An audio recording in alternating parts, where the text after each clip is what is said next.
Good morning, I am Tracy Spence with your newscast. This newscast is brought to you courtesy of BioLife Energy Systems. Come join the living. Call them at 800-875-5433. USA Credit Repair, the key to beautiful credit. You may call them at 800-786-1330. And Cruising with the Case Handler, a show on a personal injury and immigration, weekdays 8:30 a.m. on Saturdays 7 p.m. and 12 noon on Sundays. Now for the news and details.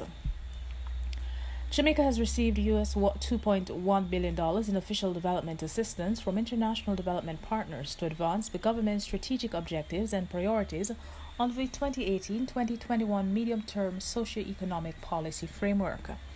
As contained in the Planning Institute of Jamaica PIOJ 2019 Economic and Social Survey, the provision was part of an overall US $2.2 billion, which included counterpart funding by the government to finance new and ongoing projects. The implementation framework facilitates the stage-by-stage operationalization of the Long-Term National Development Plan Vision 2030 Jamaica, which aims to position the island to achieve developed country status and in the process make Jamaica the place of choice to live, work, raise families, and do business. The funding support comprised loans of US $1.5 billion and grants amounting to US $595.3 million, with disbursements totaling US $273.3 million. Bilateral partners were the largest providers with 48.4%, with multilateral financing institutions accounting for the second highest provision of 47.5%. Rising sea levels, warmer oceans, an increase in hurricane activities, decrease in rainfall, and an increase in diseases are among the issues facing the Caribbean due to climate change. These were some of the issues outlined in the Virtual Island Summit's panel discussion on climate change, COVID-19 and the Caribbean, civil society's role in SID on Saturday. Carlos Fuller, International Regional Liaison Officer for the Caribbean Community Climate Change Center, painted a bleak picture.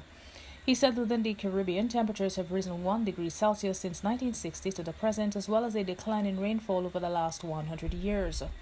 However, he said they are seeing that rainfall is occurring in a shorter period but in heavier bursts. In her presentation, Rena Haynes, a senior legal advisor for climate analytics, said that the COVID-19 presenting a dual crisis, there is a need to frame a recovery plan in that context. Meanwhile, Jamaica Teachers Association JTA President Jasford Gabriel is appealing to the authorities to provide further psychosocial support to parents, students, and teachers who have been impacted by the COVID-19 pandemic. Mr. Gabriel calls comes days after a survey highlighted challenges facing students and their parents since the pandemic.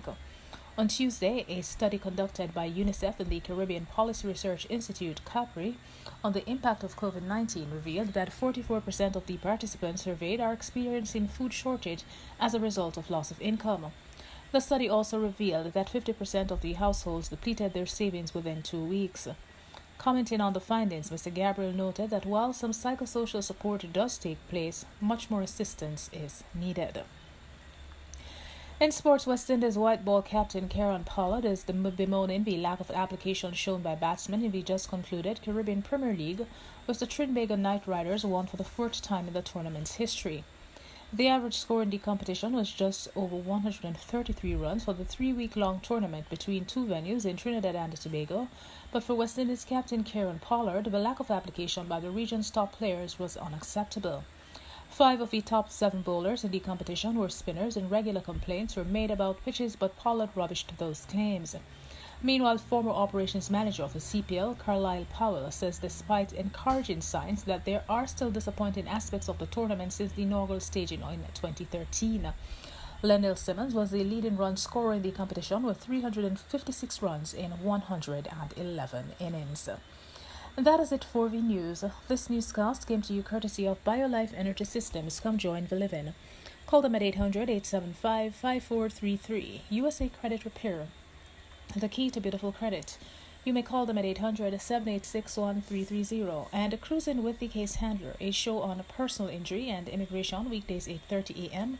on Saturdays 7 p.m. and 12 noon on Sundays.